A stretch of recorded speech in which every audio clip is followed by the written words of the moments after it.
الله الرحمن الرحيم ألم تر إلى الذي حاج إبراهيم في ربه أن آتاه الله الملك إذ قال إبراهيم ربي الذي يحيي ويميت قال أنا أحيي وأميت قال إبراهيم فإن الله يأتي بالشمس من المشرق فأت بها من المغرب فبهت الذي كفر والله لا يهدي القوم الظالمين سورة البقرة 258 নম্বর আয়াত। আল্লাহ বলেন, হে রাসূল, আপনি কি দেখেন না ওই ব্যক্তির দিকে যে ইব্রাহিমের সাথে তার রবের ব্যাপারে ঝগড়ায় লিপ্ত হয়, এই বিষয়ের উপর যে আল্লাহ মানুষকে রাজত্ব দিয়ে থাকেন। যখন ইব্রাহিম বলল আমার রব তিনি, যিনি জীবিত করেন এবং মৃত্যু দান করেন, তখন প্রত্যুত্তরে সে বলল আমি জীবন দান করি, আমি মৃত্যু দিই। ইব্রাহিম বলল, নিশ্চয়ই আল্লাহ তাআলা সূর্যকে পূর্ব দিগন্ত থেকে উঠান এবং পশ্চিমে তার উদয়, পশ্চিমে তার অস্ত এলেন। কাফের সে কিংকর্তব্য বিমূঢ় হয়ে গেল এবং আল্লাহ তাআলা কোনো জালেম সম্প্রদায়কে হিদায়াত দান করেন না। এখানে মূলত ইব্রাহিম আলাইহিস সালামের ঐতিহাসিক ঘটনাটা আল্লাহ তাআলা বুঝাইতেছেন। আগের একটা আলোচনা গেছে, গতকালকের আলোচনা ছিল যে যারা ঈমানদার, আল্লাহ তাআলা তাদের অভিভাবক এবং তাদের বন্ধু। আল্লাহ কি করেন? আল্লাহ অন্ধকার থেকে আল্লাহর বন্ধুদেরকে, আল্লাহর বান্দাদেরকে আলোর দিকে পথ দেখান। আর যারা কাফের, তাদের বন্ধু হচ্ছে শয়তান। শয়তানকে এখানে বলা হয়েছে তাগুত। কাজ কি করে?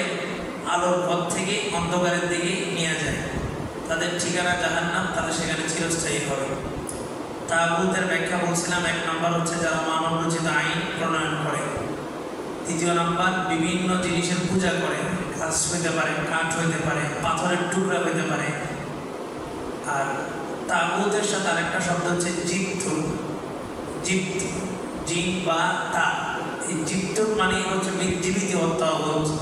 এই তাগুতের মতোই একটা হচ্ছে সরাসরি মানুষকে পূজা করে, আরেকটা হচ্ছে কাঠ, বিভিন্ন মূর্তি, এই সমস্ত জিনিসকে পূজা করে।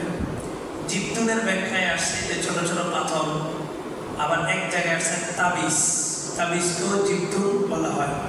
অনেক ক্ষেত্রে আমাদের সমাজের মানুষ তাবিজটাকে একদম শিরকের পর্যায়ে নিয়ে যায় এবং মানুষ মনে করে এই অমুক হুজুরের মধ্যে কারোর মধ্যে আছে, উনি ফু দিলে ভালো হয়ে যায়, উনি তাবিজ দেখে দিলে তাবিজ কাজ করে। এই জায়গা থেকে মানুষ তাবিজকে শিরকের পর্যায়ে নিয়ে যায়। অথচ তাবিজ ব্যবহার করা জায়েজ এই শর্তে যে সুস্থ করার মালিককে আল্লাহ। এই তাবিজে কোরআনের আয়াত দেখার কারণে বরকত হিসাবে এই তাবিজে আমার সুশ্রেষা হতে পারে, সুস্থতা আসতে পারে, আরো বলা করতে পারে। তবে এই বিশ্বাস থাকতে হবে যে ভালো করছেন একমাত্র আল্লাহ। আল্লাহ। ইহুদিরা, তাদের কিছু পণ্ডিত ছিল, ধর্মগুরু। তাদের থেকে যখন অলৌকিক ক্ষমতা প্রকাশ পাওয়া শুরু হলো, কারামত, তখন ইহুদিরা এই মানুষগুলোকে আল্লাহ মনে করা শুরু করলো। আল্লাহ বলেন, ইত্তাখাযু আহবারহুম ওয়া রুহবানাহুম আরবাবাম মিন দুনিল্লাহ। তারা তাদের আলেম সমাজকে, তাদের পণ্ডিতদেরকে আল্লাহকে বাদ দিয়ে তাদেরকে আল্লাহ বানানো শুরু করে দিল। তখন আল্লাহ তারা খ্রিস্টানকে ধ্বংস করে দিয়েছে। এখনও এই জাতি ইসলামের বহু বিধান আমরা মনে করি যে এগুলো নির্দিষ্ট কিছু মানুষের সাথে সম্পৃক্ত। অথচ আল্লাহ রাসূল যে দায়িত্ব পালন করছেন, সমস্ত সাহাবীরাই ওই দায়িত্বগুলো পালন করছেন। রাসূল চলে যাওয়ার সাথে সাথে প্রতিটা সাহাবী যোগ্য ছিলেন, প্রতিটা সাহাবী আলেম ছিলেন, প্রতিটা সাহাবী দ্বীনের বেসিক নলেজগুলো জানতেন। আল্লাহু আকবার। তো তাগুতকে যারা অনুসরণ করবে, তো আল্লাহ তাদের বন্ধু নন, তাগুত তাদের বন্ধু হবে। কাজ কি করবে? ইউখরিজুনাহুম মিনান নূরি ইলা যুলুমাত। এই মানুষটা যদি নামাজ পড়তো, তাকে আস্তে করে মসজিদ থেকে বের করে নিয়ে বাস দুনিয়াবি কাজে ব্যস্ত করে দিচ্ছে। আল্লাহ বলেন এদের ঠিকানা জাহান্নাম, এরা সেখানে চিরস্থায়ী হবে। এখন মানুষ মনে করতে পারে যে স্রোতের বিপরীতে দাঁড়ায় আমি কতক্ষণ টিকব। পুরা পৃথিবীর সমাজ ব্যবস্থাটাই এমন হয়ে আছে যে তাগুতকে অনুসরণ করতে হয়। তাগুত মানে ওই সমস্ত মানুষগুলা যারা আল্লাহর বিধানকে বাদ দিয়ে নিজেদের বিধান তৈরি করে। এখন আমি তো অপারগ, যেমন আমাদের বর্তমান সমাজ ব্যবস্থা আমরা অপারগ। আমরা চাইলেই ইসলামী শরিয়া কায়েম করতে পারতেছি না বা মানতে পারতেছি না। তাহলে আমরা অপারক। আল্লাহ তাআলা ইব্রাহিম আলাইহিস সালামের ঘটনাটা এই জন্যই উল্লেখ করছেন যে শোনো, ইব্রাহিম যখন জন্ম নিয়েছে, আজকে তো হয়তো তোমার মহল্লা সামাজিক ব্যবস্থাটা ইসলামিক না, অথবা তোমার যে জেলায় আসো ওই জেলাটা হয়তো ইসলামিক ব্যবস্থা নাই, অথবা ওই রাষ্ট্রটার মধ্যে ইসলামিক ব্যবস্থা নেই। আমাদের রাষ্ট্রটা ইসলামী রাষ্ট্র এবং সংবিধানের সবগুলো আইন যে ইসলাম বিরোধী বিষয়টা এমন না। অল্প কয়েকটা আইন ইসলামের সাথে সাংঘর্ষিক, আর ম্যাক্সিমাম আইনগুলো কিন্তু আমাদের ইসলামের সাথে এক। আল্লাহ বলতেছেন এমন একটা যুগের কথা বলতেছি, যেই যুগে শুধু রাষ্ট্র না, শুধু জেলা না, শুধু থানা না, পুরা পৃথিবী ছিল মূর্তি পূজা, পুরা পৃথিবী। কারণ আল্লাহ তাআলা 4 জনকে এক ছত্র মালিকানা দিয়েছিলেন, তার মধ্যে 2 জন মুসলমান, 2 জন অন্য ধর্মী। মুসলমানদের ভিতরে 2 জন, একজন হচ্ছে যুলকারনাইন আলাইহিস সালাম, আরেকজন হচ্ছে সুলাইমান আলাইহিস সালাম। এই 2 জনকে আল্লাহ তাআলা পুরা পৃথিবীর রাজত্ব দিয়েছেন। আর অন্য ধর্মীদের মধ্যে 2 জন, একজন হচ্ছে বুখতানাসর, আরেকজন হচ্ছে নমরুদ। এই নমরুদের আলোচনা আল্লাহ এখানে আনছেন যে নমরুদ তখন একক ছত্র মালিকানায়, সুপার পাওয়ার আছে। তাহলে নমরুদ যেহেতু একক ছত্র মালিকানায় এবং নমরুদ যেহেতু মূর্তি পূজা করে, তাহলে এটা অনায়াসে বোঝা যাচ্ছে যে পুরো পৃথিবীর ব্যবস্থাটা কি ছিল, মূর্তি পূজার ব্যবস্থা ছিল। তা আল্লাহ এই ঘটনাটা উঠে আমাদেরকে বলছেন কোনো অজুহাত কাজে আসবে না। আমি এমন এক সময়ের কথা বলতেছি যে সময় পুরা পৃথিবীর আনাচে কানাচে সব জায়গায় সবাই তাগুতের অনুসরণ করত। ওই জায়গা থেকে ইব্রাহিম স্রোতের বিপরীতে দাঁড়াইছে। কতটুকু বয়স? মাত্র 13 থেকে 14 বছর বয়স। একদম পুরা স্রোত। আমার স্রোত গতি কম, কারণ সর্বোচ্চ আমার সমাজ ব্যবস্থাটা ইসলামিক না। এটা স্রোত একদম গতি কম, অল্প একটু। এটা স্রোতের বিপরীতে আমি দাঁড়াইতে পারবো। কিন্তু ইব্রাহিম আলাইহিস সালাম এমন একটা স্রোতের বিপরীতে দাঁড়াইছে যে স্রোত টর্নেডো ঝড়ের মতো চলতেছে, পুরো পৃথিবী একসাথে একটা স্রোত। ওই স্রোতের বিপরীতে ইব্রাহিম আলাইহিস সালাম দাঁড়াইছে।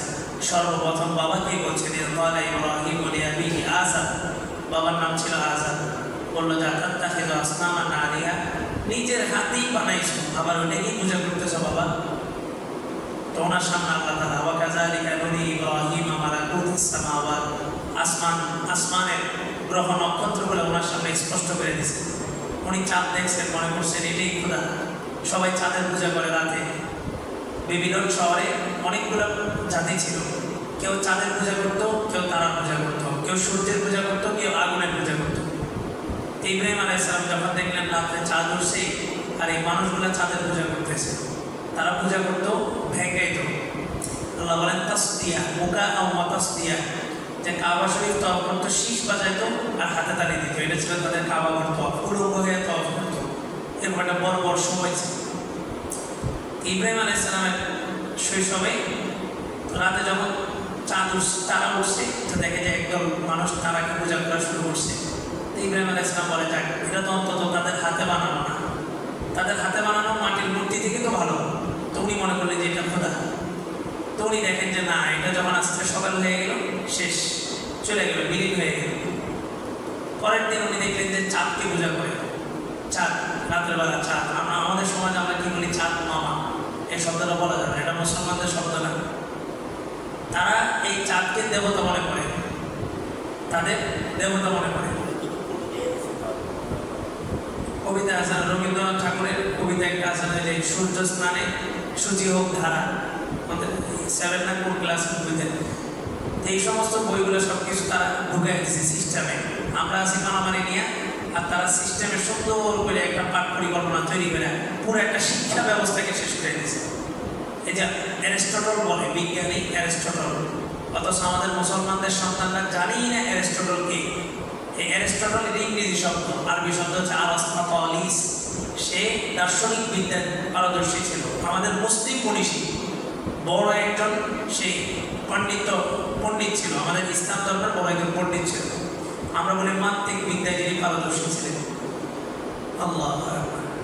তো পরবর্তীতে তারা চাঁদ, তো উনি মনে করলেন যে চাঁদই মনে হয় আমাদের খোদা। ফালাম্মা জান্না আলাইহিল লাইল রাআ কাওকাবা, এরপরে দেখলেন যে চাঁদটাও কি হয়ে গেল, সরে গেল। সকালে বিশাল একটা সূর্য উঠল।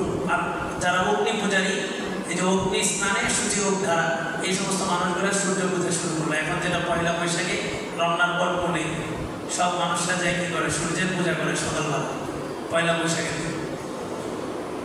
তো উনি মনে করলেন যে এত বড় সূর্য, তাহলে এটাই মনে হয় হাজা আকবার, এটাই মনে হয় সবচেয়ে বড় খোদা। হাজা রব্বি হাজা আকবার। ফালাম্মা আফালা ক্বালা লাইন লাম ইয়াহদিনি রব্বি লাকুনান্না মিনাল কওমিত তাগিন। সন্ধ্যায় যখন সূর্য ডুবে গেল, উনি বললেন যে আমার আল্লাহ যদি আমাকে না চায় তো কোনোদিন আমি হিদায়াত পাবো না। এই যে ওনার একটা অনুশোচনা, আগ্রহ ভিতরে তৈরি হলো যে আমার রবকে আল্লাহ তাআলা তখনই চাইলেন যে আমি ইব্রাহিমকে কি করি, হিদায়াত দান করি। আল্লাহ বললেন আসতে, হে ইব্রাহিম আত্মসমর্পণ করো। ইব্রাহিম আলাইহিস সালাম বললেন আসলামতু লিরাব্বিল আলামিন, আমি আত্মসমর্পণ করলাম। এই যে স্রোতের বিপরীতে যারা দাঁড়ায় এরা সমাজ পরিবর্তন করে। এক ইব্রাহিম স্রোতের বিপরীতে দাঁড়াইছেন, আল্লাহ তাআলা কিয়ামত পর্যন্ত ইব্রাহিম আলাইহিস সালামকে নেতা ঘোষণা দিয়ে দিয়েছেন, ক্বালা ইন্নী জাআইলুকা লিন-নাসি ইমামা, আমি তোমাকে পুরো জগৎবাসীর জন্য ইমাম বানাবো। আমাদের আদি পিতা আদম আলাইহিস সালাম, আর জাতীয় পিতা কে? ইব্রাহিম আলাইহিস সালাম। হুয়া সাম্মাকুমুল মুসলিমিন, তিনিই তোমাদের নাম রাখছেন মুসলমান। ইব্রাহিম আলাইহিস সালামের ঘটনা আমরা তুলে ধরছি, বাবাকে প্রশ্ন করছে, আর যৌক্তিক প্রশ্ন ছিল, আর মানুষের মধ্যে আল্লাহ তাআলা একটা বিবেক দিয়েছেন। ইমাম আযম আবু হানিফা রাহমাতুল্লাহ আলাইহি বলেন, কোন একটা মানুষ জন্মগ্রহণ করছে জঙ্গলের ভিতরে, এবং জন্মের পর থেকে তার কাছে কোনো নবী যায় নাই, কোনো রাসূল যায় নাই, কোনো আলেম যায় নাই, তার কাছে দ্বীনের দাওয়াত নিয়ে কেউ যায়নি জঙ্গলের ভিতরে। ইমাম আযম আবু হানিফা রাহমাতুল্লাহ আলাইহি বলেন, এই মানুষটার জন্য ইসলাম ধর্ম গ্রহণ করা ফরজ, আল্লাহকে চিনা ফরজ। উনি যৌক্তিক দাবি পেশ করছেন। উনি বলেন যে প্রত্যেকটা মানুষের মধ্যে আল্লাহ তাআলা এমন একটা বিবেক দিয়েছে, যে বিবেক দ্বারা সে আল্লাহকে তালাশ করতে পারে, আল্লাহকে যেন তালাশ করে। প্রতিটা মানুষের মধ্যে আল্লাহ বিবেক দিয়েছে। আল্লাহ ইব্রাহিম আলাইহিস সালামের ভিতরে ওই বিবেকটা আল্লাহ তাআলা জাগ্রত করে দিয়েছে।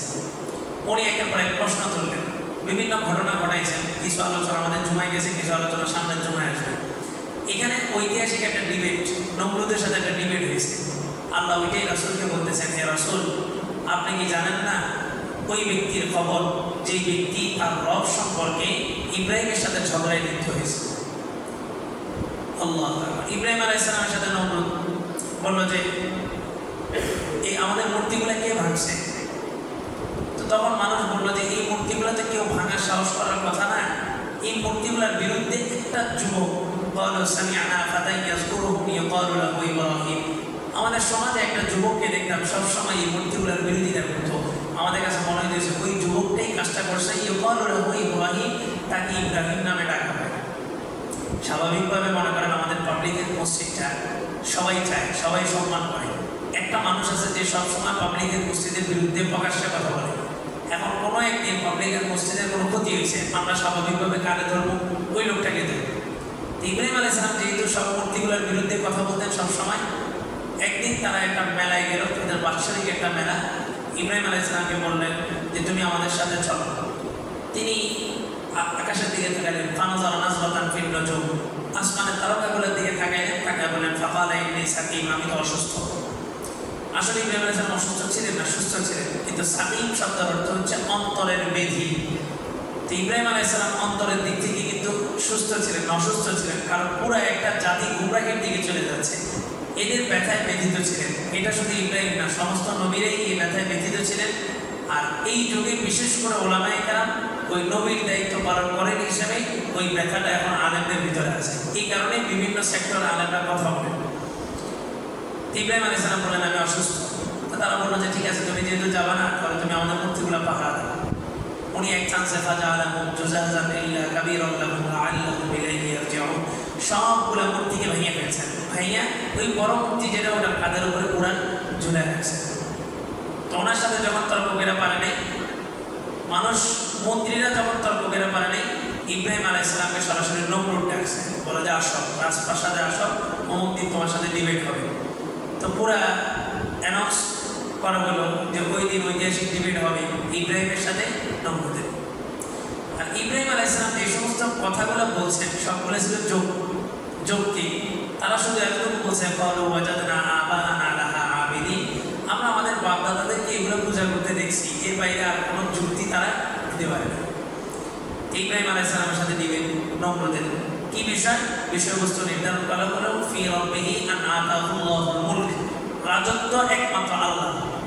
নমরুদ বলল রাজত্ব আমার, ইব্রাহিম আলাইহিস সালাম বললেন রাজত্ব একমাত্র আল্লাহ। নমরুদ রাজত্ব আমার কেন বলছে? ওই যে পুরা পৃথিবীর একক ছত্র মালিকানা তার ছিল। তো ডিবেটে বসছে, নমরুদ তো মাথা মোটা, সে জানে যে পুরো পৃথিবী যেহেতু আমার কথায় চলতেছে, তার মানে আমি মালিক। কিন্তু ইব্রাহিম আলাইহিস সালাম যে এমন কিছু শব্দ বলবে সেটা তো সে কল্পনাও করতে পারে না। আর মূলত ইব্রাহিম আলাইহিস সালামের মাথায় ওই সময় এই কথাগুলো ঢেলে দিয়েছেন কে? আল্লাহ। তো বহস, ঐতিহাসিক ডিবেট, দুই প্রান্তে দুই গ্রুপ বসলো, এক প্রান্ত নমরুদের, আরেক প্রান্ত ইব্রাহিম আলাইহিস সালাম, একজন। বহস শুরু হলো, ইয ক্বালা ইব্রাহিম রাব্বিয়াল্লাযী ইউহয়ী ওয়া ইউমীত। ইব্রাহিম আলাইহিস সালাম ওই প্রথম শব্দ বললেন যে আসলে রাজত্ব কার, এটা ডিপেন্ড করে এই রাজত্বের সবচেয়ে বড় যে জিনিসটা সেটা কার নিয়ন্ত্রণে। একটা রাজত্ব, আমার অধীনে 50 জন মানুষ আছে, এই 50 জনের সেফটি দেওয়ার দায়িত্ব আমার, তারপরে আমি দাবি করতে পারবো যে আমি এই 50 জনের উপর কর্তৃত্ব করতে পারি। এই 50 জন আমার কথা শুনে না, আমার বিরুদ্ধে বিদ্রোহ করে, তা আমি আবার কিভাবে রাজত্বের মালিক হলাম, আমি আবার কিভাবে বাদশাহ হলাম? ইব্রাহিম আলাইহিস সালাম বললেন আগে সেফটি দিতে হবে, আর সবচেয়ে বড় সেফটি হচ্ছে নিরাপত্তা ছাড়া। এটা কোনো মানুষের দিতে পারবে না। এই নিরাপত্তা একমাত্র কে দিবে? আল্লাহ। তুমি কি বাঁচবা না মরবা, এই নিরাপত্তা পৃথিবীর কোনো মানুষের ক্ষমতা নেই যে সে দিবে। এটার নিরাপত্তা একমাত্র আল্লাহ দিবে। এই জন্যই রাজত্বের মালিককে আল্লাহ। ইব্রাহিম আলাইহিস সালাম বললেন রাব্বিয়াল্লাযী ইউহয়ী ওয়া ইউমীত, আমার রব তো তিনি যিনি জীবিত করেন এবং মৃত্যু দান করেন। তো নমরুদ ছিল মাথা মোটা, সে বলল ক্বালা আনা উহয়ী ওয়া উমীত, আরে জীবন মরণ তো আমি দিই। ইব্রাহিম আলাইহিস সালাম বললেন কিভাবে? তো বলে যে দেখো আমি কিভাবে দিই। তো জেলখানা থেকে একদম ফাঁসির আসামি, যার ব্যাপারে ফাঁসির ওয়ারেন্ট জারি হয়ে গেছে, এমন একটা আসামিকে এনে ছেড়ে দেবে, বলে যে যাও ছেড়ে দেবে। ইব্রাহিম আলাইহিস সালামকে বলে দেখো এটা কিন্তু ফাঁসি ছিল আজকে, এই যে আমি তাকে কি করলাম, আজাদ করে দিলাম। আর সমাবেশের ভিতরে যেখানে এই অনুষ্ঠানটা হইতেছে, ওই অনুষ্ঠানের ভিতরে একজন নিরপরাধ ব্যক্তিকে ডাইকে এনে ফাঁসির কাজটা ঝুলে গেছে। ইব্রাহিম আলাইহিস সালামকে বলে দেখো এই যে আমি নিরপরাধ একটা মানুষকে এনে কি করলাম, মৃত্যু দিলাম, জীবিতও করছি আমি, মৃত্যু দিয়েছিলাম। ইব্রাহিম আলাইহিস সালাম চিন্তা করলেন এই যুক্তির মাধ্যমে একটা মানুষের জীবন চলে গেল, এমন একটা যুক্তি দিতে হবে যাতে মানুষের কোনো ক্ষতি না হয়। উনি বললেন ক্বালা ইব্রাহিম ফাইন্নাল্লাহা ইয়াতি বিশ-শামসি মিনাল মাশরিকি ফাতি বিহা মিনাল মাগরিব। আচ্ছা ঠিক আছে, তাহলে তুমি মানুষকে জীবন দাও, মানুষকে মৃত্যু দাও, তোমার যখন এতই ক্ষমতা, তো সবচেয়ে বড় গ্রহ যেটা, এটা আল্লাহ তাআলা প্রতিদিন পূর্ব দিগন্ত থেকে উঠান এবং পশ্চিম দিগন্তে এটাকে ডুবান। পূর্ব দিগন্ত থেকে তার উদয়, পশ্চিম দিগন্তে তার অস্তয়। অর্থাৎ সূর্য প্রতিদিন পূর্ব দিক থেকে উঠে পশ্চিম দিকে ডুবে। সে মানুষকে এটাই শিক্ষা দিতে চায় যে আমি পূর্ব দিক থেকে নামাজের নিয়তে উঠি, আর পশ্চিমে আল্লাহ তাআলা আরশে আজিমের নিচে অস্তয়ের মাধ্যমে আমি মূলত আল্লাহকে সিজদা করি। আল্লাহ বলেন ওয়ালিল্লাহি ইয়াসজুদু, আচ্ছা সিজদা হয় আল্লাহ, পৃথিবীর যত বস্তু আছে সব কিছু আল্লাহকে সিজদা করে, কারো হাও অথবা আকার হা, ইচ্ছাকৃতভাবে হোক অনিচ্ছাকৃতভাবে হোক আল্লাহকে তারা সিজদা করে। তো সূর্য সবচেয়ে বড় গ্রহ, সবচেয়ে বড় গ্রহ, এর উপরে আর কোনো বড় গ্রহ নেই। এই সূর্য প্রতিদিন পূর্ব দিগন্ত থেকে উঠে পশ্চিম দিগন্তে ডুবে। সে মানুষকে আমাদেরকে এটাই শিক্ষা দেয় যে আমি এত বড় গ্রহ, আমিও কি করি, আল্লাহকে সিজদা করি। ইব্রাহিম আলাইহিস সালাম বললেন ইন্নাল্লাহা ইয়াতি বিশ-শামসি মিনাল মাশরিকি ফাতি বিহা মিনাল মাগরিব, যে আমার আল্লাহ তো তিনি, ওনার এত ক্ষমতা যে উনি এই সূর্যটাকে পূর্ব দিগন্ত থেকে উদয় ঘটান এবং পশ্চিম দিগন্তে তার অস্তয় ঘটান। তুমি যদি পারো, আল্লাহ তো পূর্ব দিগন্ত থেকে উঠায় ফাতি বিহা মিনাল মাগরিব, তুমি এটা দেখি পশ্চিম থেকে আনত সূর্যটাকে একদিন তুমি পশ্চিম দিগন্ত থেকে উঠাও। এটা মানে নমরুদ একটা সিংহাসনে বসা, নমরুদের পুরো বাহিনী একটা সিংহাসনে বসা। হযরত ইব্রাহিমের এই পাশে একজন নাই, দর্শকও নাই, কারণ সবাই তো বাচ্চা ওই দিকে দাঁড়াইছে, গ্যালারি সব বাচ্চার দিকে, ইব্রাহিম আলাইহিস সালাম একজন দাঁড়াইছে। একটা দর্শক ইব্রাহিম আলাইহিস সালামের পক্ষে নাই। ইব্রাহিম আলাইহিস সালাম কথাগুলো বলতেছেন, জিবরাইল এসে বলতেছে, ইব্রাহিম বলতেছে, জিবরাইল এসে বলতেছে, ইব্রাহিম আলাইহিস সালাম বলতেছে ফাবুইতাল্লাযী কাফার। এই যে এই নমরুদ যে একটা ঘটনা ঘটাইছে, একটা নিরপরাধ মানুষকে এনে ফাঁসি আর একটা ফাঁসির আসামিকে ছেড়েছে, পুরা গ্যালারি হাতে তালি দেওয়া শুরু করছে। হঠাৎ পুরা গ্যালারি একদম আনন্দে সবাই মাইতে বসে যে আমাদের বাদশা এমন একটা কাজ করে দেখাইছে, ইব্রাহিম তো একদম শেষ। কিন্তু ইব্রাহিম যখন পরে এই শব্দটা বলছে, এক মুহূর্তের মধ্যে পিঠ পতন, নীরবতা পুরা গ্যালারিতে, একদম পুরো গ্যালারি মুহূর্তের মধ্যে সাইলেন্ট, কোনো শব্দ বিমূঢ়, যে শব্দটা বললে আসল বোঝা যায় কিং কর্তব্য বিমূঢ়, একদম নমরুদ এভাবে তাকায় আছে। এটা কি জগৎ যে আল্লাহ পূর্ব দিগন্ত থেকে উঠায়, তুমি একদিন পশ্চিম দিগন্ত থেকে সূর্যকে উঠাও, তুমি তোমার যদি বাদশাহী হয়, পুরো গ্যালারি 1 সেকেন্ডের মধ্যে একদম পিনপতন নীরবতা, সবাইয়ের মধ্যে নীরবতা ছড়ায় গেল। তাফসিরি কিতাবের মধ্যে তাফসিরে মাঝারি সানাউল্লাহ পানিপতি রহমতুল্লাহ আলাইহি, ভারতের একটা বিখ্যাত জায়গা কেরালার পাশে পানিপাত এলাকার নাম পানিপাত, ওই হিসাব ওনাকে বলা হয় পানিপাতি। আমাদের বাংলাদেশের একজন উজ্জ্বল নক্ষত্র মোহাম্মদুল্লাহ হাফিজ জুজুর রহমতুল্লাহ আলাইহি, নাম শুনছেন? হাফিজ জুজুর রহমতুল্লাহ অনেক বড় একজন আলেম ছিলেন। উনি ওই পানিপত এলাকা থেকে হাফেজ হয়েছেন। আর পানিপত এলাকায় প্রতিটা ঘরে প্রতিটা সন্তান তৎকালীন সময় হাফেজ ছিল। ঘটনা ছিল একদিন সানাউল্লাহ পানিপতি রহমতুল্লাহ আলাইহি একজন খাদেমকে বললেন, বাজার থেকে একটা কোরআন শরীফের কপি হাদিয়ে নিয়ে আসুন। কোরআন শরীফের সাথে তো কিনছি বিক্রি করছি এই শব্দটা মানায় না। আমি কোরআন শরীফ একটা কিনছি, আমি কোরআন শরীফটা বিক্রি করছি, এটা মানায় না। কারণ কোরআন শরীফ কিনার সাধ্য পৃথিবীর কারণে, এজন্য বলতে হয় যিনি বিক্রি করবেন উনি বললেন যে কোরআন শরীফ হাদিয়ে করছি, আর যিনি নেবেন আমি কোরআন শরীফটা হাদিয়ে দিয়েছি। তো বলছে যে একটা কোরআন শরীফ হাদিয়ে নিয়ে আসো বাজার থেকে। খাদেম বাজারে যায়, দেখে কোনো কোরআন শরীফ নেই। ইংরেজ শাসন আমলে তারা সমস্ত কোরআন শরীফগুলো নিয়ে কোরআন শরীফগুলোর মধ্যে বিকৃত করতে চেয়েছে। ওই দিন সানাউল্লাহ পানিপতি রহমতুল্লাহ আলাইহি এক টার্গেট নিয়েছেন, ওই অঞ্চলের প্রতিটা ঘরের প্রতিটা সন্তানকে হাফেজ বানায় দিয়েছে। এবার কয়টা কোরআন শরীফ বিক্রি করবি বল? কোরআন শরীফ তো পরিবর্তন এখানে কাগজে না করবে, কিন্তু সানাউল্লাহ পানিপতি রহমতুল্লাহ আলাইহি এক এলাকার মধ্যে তৎকালীন সময় 40,000 বাচ্চাকে কোরআন মুখস্থ করেছে। তো কয়টা কোরআন শরীফ আপনি পরিবর্তন করবেন? তার মধ্যে থেকে একজন ছিলেন বাংলাদেশের উজ্জ্বল নক্ষত্র হাফিজ জুজুর রহমতুল্লাহ আলাইহি। এই সানাউল্লাহ পানিপতি রহমতুল্লাহ আলাইহি ওনার একটা বিখ্যাত গ্রন্থ তাফসিরে মাঝারি, ওটার মধ্যে উনি আনছেন যে আসলে নমরুদ চাইলে ওই সময়টা বলতে পারত, এই পূর্ব দিগন্ত থেকে তো আমি উঠি। নমরুদ চাইলে এটা বলতে পারতো না। যেই বেটা একটু আগে একটা বোকামের মতো কাজ করছে, মাথা মোটা কাজ দেখাইছে, এই লোকটা তো চাইলে বলতে পারতো যে পূর্ব দিগন্ত থেকে আমি উঠাই, তোর খোদাকে বল যে পশ্চিম দিগন্ত থেকে উঠা। এটা তো সে বলতে পারতো, আসলে সে কেন বলেনি? তাফসীরি কিতাবের মধ্যে আসছে যে আসলে নমরুদ জানতো যে ইব্রাহিম আলাইহিস সালাম আল্লাহর নবী, সত্য নবী, সে জানতো এটা। আর তার এই বিশ্বাস ছিল ইব্রাহিম আলাইহিস সালাম যদি আল্লাহর কাছে প্রার্থনা করে যে আল্লাহ আপনি পূর্ব দিগন্ত থেকে সূর্য না উঠায় পশ্চিম দিগন্ত থেকে উঠায় দেখা, তো আল্লাহ অবশ্যই পশ্চিম দিগন্ত থেকে একদিন সূর্য উঠায় দেখায় দেবে। এটা নমরুদ জানতো। এই কারণে নমরুদ বলে নাই ফাবুইদাল্লাযী কাফা, একদম কিং কর্তব্য বিমূঢ় হয়ে গেল, একদম নিষ্ঠুর। আল্লাহু লা ইয়াহদিল কওমা যালিমিন, আল্লাহ তাআলা কোন জালেম সম্প্রদায়কে হিদায়াত দেন না।